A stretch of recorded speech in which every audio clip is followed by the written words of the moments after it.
Hello students, welcome back to my YouTube channel. आज के video में हम डिस्कस करेंगे बिजनेस एथिक्स में अपना एक इम्पॉर्टेंट टॉपिक जो कि है वर्क लाइफ बैलेंस। ठीक है, तो हम जानेंगे meaning and definition work life balance की क्या होती है।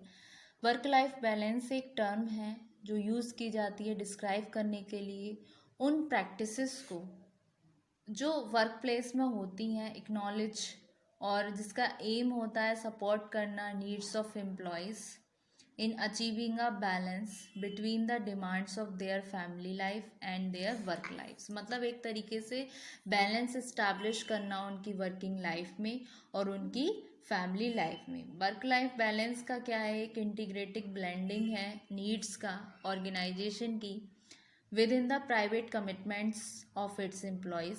ये एक तरीके से क्लियर बिजनेस बेनिफिट्स हैं जो ऑर्गेनाइजेशन में रिकॉग्नाइज किए जाते हैं फैमिली और other external pressure on it's employees, और ये मेक करने में प्रोविज़न जो भी इनेबल होते हैं एम्प्लॉयज़ से डील करने के साथ उनके प्रेशर के साथ साथ। और ये बैलेंस यूजुअली रिलेट्स करता है आपके फ्लेक्सिबल आवर्स से, टाइम्स ऑफ वर्क से और रिलेटेड वर्किंग प्रैक्टिसेस से। ठीक है, वर्क लाइफ बैलेंस अचीव किया जाता है जब कोई इंडिविजुअल राइट फुलफिल होता है उसकी लाइफ में, इनसाइड और आउटसाइड। पेड वर्क एक्सेप्टेड होता है, रिस्पेक्टेड किया जाता है एक तरीके से as the norm to the mutual benefit of the individual, business और सोसाइटी। तो वर्क लाइफ बैलेंस क्या है? Is the work life balance is the ability to experience, ये एक एबिलिटी है एक्सपीरियंस करने के लिए, अ सेंस ऑफ कंट्रोल, एक sense of control, and to stay productive, और जो स्टे रहती है productive, and competitive at work, और कम्पिटिटिव यानी कि प्रतिस्पर्धा एट वर्क पर, वाइल मेंटेन करते हुए एक happy healthy home life with sufficient leisure. ठीक है, तो इट इज़ अटेनिंग फोकस, ये फोकस करती है, and awareness despite seemingly endless task. मतलब डिस्पाइट सीमिंगली, ना सिर्फ एंडलेस टास्क को देखते हुए ये फोकस करती है अवेयरनेस पे, ठीक है, और एक्टिविटीज़ पे जो compete करती हैं for one's time and attention. Work life balance क्या है? ये एक टर्म है जो यूज़ होती है टू डिस्क्राइब करने के लिए बैलेंस दैट एन इंडिविजुअल, जो कि इंडिविजुअल की ज़रूरत है between time allotted for work and other aspects of life. Work life balance एक टर्म है जो यूज़ की जाती है, जो डिस्क्राइब करती है एक तरीके से बैलेंस जो कि किसी इंडिविजुअल की नीड में हो और एलोटेड फॉर वर्क हो और अदर एस्पेक्ट्स ऑफ लाइफ। ठीक है, फिर next, work life balance is term use for idea that you need time for both work and other aspects of life, whether those are family related और personal interest. मतलब work life balance एक term है जो use की जाती है, एक idea है जो दैट यू नीड, जैसे कि आपको ज़रूरत है समय की एक बैलेंस करने के लिए अपनी वर्किंग लाइफ में और अपनी फैमिली लाइफ में, या फिर आपके पर्सनल इंटरेस्ट में, या फिर जो आपके फैमिली इंटरेस्ट हुए, या फिर ऑर्गेनाइजेशन का जो भी गोल या मोटिव हुआ।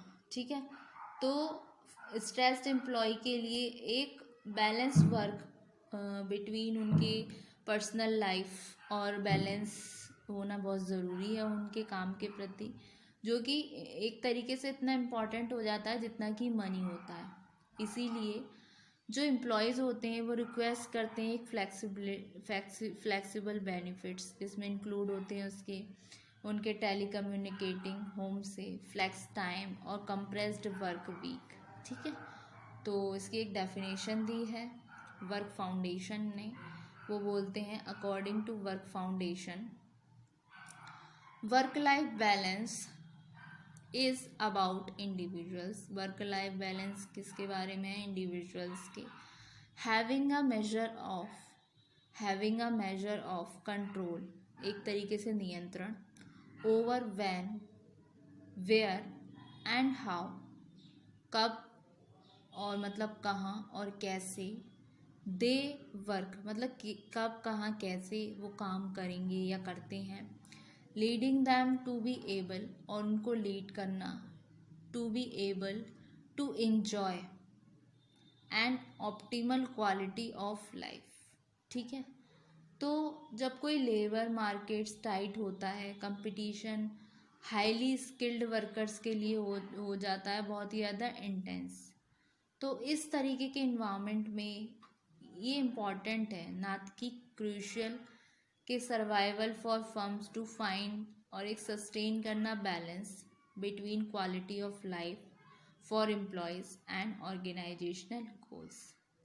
एम्प्लॉयर्स के लिए वर्कमैन फ्लेक्सिबिलिटी जो कि एक की स्ट्रैटेजिक फैक्टर है अट्रैक्ट करने में और रिटेन करने में मोस्ट टैलेंट, ठीक है, मोस्ट टैलेंटेड एम्प्लॉयज़ को। ये एक स्ट्रॉन्ग स्टैटिस्टिकल कोरिलेशन है एम्प्लॉयज़ के बीच में, एम्प्लॉय सेटिस्फैक्शन या फिर जो उन कंपनी का इंक्रीज्ड कंपनी प्रॉफिट है उसके बारे में। ठीक है, ये हुआ वर्क लाइफ बैलेंस। तो ये था स्टूडेंट डेफिनेशन और meaning of work life balance. अब डिस्कस करते हैं एडवांटेजेस को वर्क लाइफ बैलेंस की। तो आइए डिस्कस करते हैं। तो advantages of work life balance क्या है? कुछ एडवांटेजेस हैं जो प्रमोट करती हैं वर्क लाइफ बैलेंस को, वो इस तरीके से हैं। पॉइंट बाय पॉइंट हम डिस्कस करते हैं। फर्स्ट आता है आपका loyalty and commitment. Employees are likely to demonstrate more loyalty, मतलब एम्प्लॉयज़ जो हैं वो लाइकली टू डेमोन्स्ट्रेट किए जाते हैं कि ज़्यादा से ज़्यादा लॉयल्टी करें। And commitment to the employer if the employer is showing consideration for their needs, अगर जो एम्प्लॉयर है वो एक तरीके से कंसिडरेशन दिखा रहा है उनकी नीड के प्रति। नेक्स्ट आता है बेटर परफॉर्मेंस। इसमें क्या हो गया? इंक्रीज लॉयल्टी और कमिटमेंट लीड करती है आपके बेटर परफॉर्मेंस पे एट एन इंडिविजुअल लेवल, और इंक्रीज होती है productivity at an organisational level. ठीक है, नेक्स्ट आता है रिड्यूस एब्सेंटीज्म। इसमें क्या है?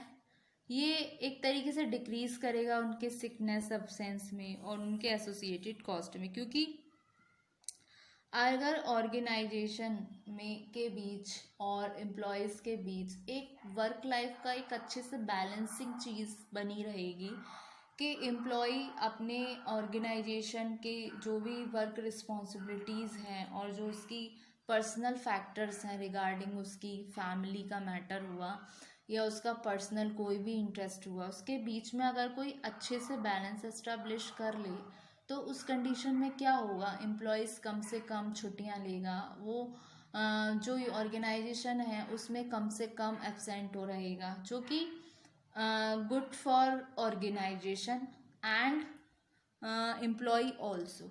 ठीक है, तो ये आया रिड्यूस एब्सेंटिज्म, जो कि डिक्रीज होता है सिकनेस एब्सेंस में और उसके एसोसिएटेड कॉस्ट में। फिर आता है आपका लो स्टाफ टर्नओवर। इसमें क्या है? लोअर स्टाफ टर्नओवर में होगा, क्योंकि सस्टेनेबिलिटी क्या होगी? जो रिड्यूस करेगी एम्प्लॉयर्स के रिक्रूटमेंट को, इंडक्शन को और ट्रेनिंग कॉस्ट को, क्योंकि जो एम्प्लॉयज़ हैं जो हमारी कंपनी में जब छोड़ के नहीं जाएंगे तो हमें नया रिक्रूटमेंट करने की भी ज़रूरत नहीं पड़ेगी, उनके लिए नए से इंडक्शन प्रोग्राम करने की भी ज़रूरत नहीं है। इंडक्शन यानी कि जो ओरिएंटेशन प्रोग्राम्स होते हैं, मैं बता देती हूँ एक इंडक्शन प्रोग्राम क्या होता है। जब कंपनी में कोई न्यू फ्रेशर आता है, कोई न्यू एम्प्लॉई होता है, तो उसका एक तरीके से ओरिएंटेशन प्रोग्राम होता है जिसको इंडक्शन प्रोग्राम भी बोलते हैं, जिसमें उसको ये दिखाया जाता है कि हमारी कंपनी में किस तरीके से काम होता है, जितने भी उसके वर्कर्स होते हैं उनसे उनको इंट्रोड्यूस करा जाता है जब पहली बार कोई एम्प्लॉयज़ किसी कंपनी में आता है। तो इस तरीके से उसका खर्चा भी बचेगा। मतलब कोई एम्प्लॉई आया तो हम उसको सारा काम ऐसे तो देंगे ही नहीं। फ्रेशर कोई पर्सन आया तो पहले उसकी प्रॉपर ट्रेनिंग होगी और एम्प्लॉय की रिक्रूटमेंट भी करनी होगी। जैसे हमें एडवर्टीज़मेंट के थ्रू बुलाना है या फिर कहीं किसी स्कूल से बच्चों को प्लेस करना है, मतलब आउटसाइड करना है, तो उस कंडीशन में क्या है? कंपनी का बहुत सारा खर्चा होता है। प्रमोशन के समय पे, इस तरीके के। तो अगर सब कुछ सही रहा तो लो स्टाफ टर्नओवर रहेगा, मतलब जो जितने एम्प्लॉयज़ हैं वही अपना अच्छे से काम कर रहे हैं, तो और हमारी कंपनी से खुश हैं, एक वर्क लाइफ बैलेंस अच्छे से बना हुआ है, तो वो छोड़ कर भी नहीं जाएंगे और अच्छे से हमारी कंपनी में काम करते रहेंगे। जो कंपनी चाहती है वो उसको मिलेगा, और साथ ही साथ जितना भी है उसको अलग से कुछ करने की ज़रूरत नहीं पड़ेगी, ठीक है। फिर नेक्स्ट आता है आपका इनकरेजेस एम्प्लॉय। ये इनकरेज करता है एम्प्लॉयज़ को, जैसे कि एक तरीके से मोर रिलैक्स और फ्लेक्सिबल वर्क प्लेस कल्चर जो है वो इनकरेज करेगा एम्प्लॉयज़ को, कि जिससे वो आगे आएँ अपने आइडियाज़ के साथ और कुछ नए नए सजेशन दें इम्प्रूवमेंट के रिगार्डिंग, जो एक तरीके से टर्न होता है बेनिफिट में ऑर्गेनाइजेशन के, ठीक है। फिर आता है आपका attract and retention of employees. ये क्या करेगा, जो एम्प्लॉयर होते हैं वो बिकेम होंगे एक एम्प्लॉयर ऑफ चॉइस, और मोर एबल होंगे अट्रैक्ट करने में, रिटेन करने में बेस्ट पीपल को, ठीक है। तो attract and retention of employees. तो ये हुए एडवांटेजेस वर्क और लाइफ बैलेंस के, जिसमें फर्स्ट था आपका लॉयल्टी एंड कमिटमेंट, फिर नेक्स्ट था आपका बेटर परफॉर्मेंस, देन था आपका रिड्यूस एब्सेंटिज्म, फिर था आपका लो स्टाफ टर्नओवर, देन हमने किया इनकरेजेस एम्प्लॉयज़, फिर था आपका attract and retention of employees. तो होप सो स्टूडेंट आपको ये लेक्चर काफ़ी समझ आया होगा अच्छे से। नेक्स्ट वाले वीडियो में हम इसी टॉपिक को अभी कंटिन्यू करेंगे। तो आज मैंने आपको 2 हेड करा दिए, इसका कंसेप्ट शुरू कराया, देन हमने डिस्कस किया इसके एडवांटेजेस को। तो फर्दर हम इसी टॉपिक को डिस्कस करेंगे। Thank you very much.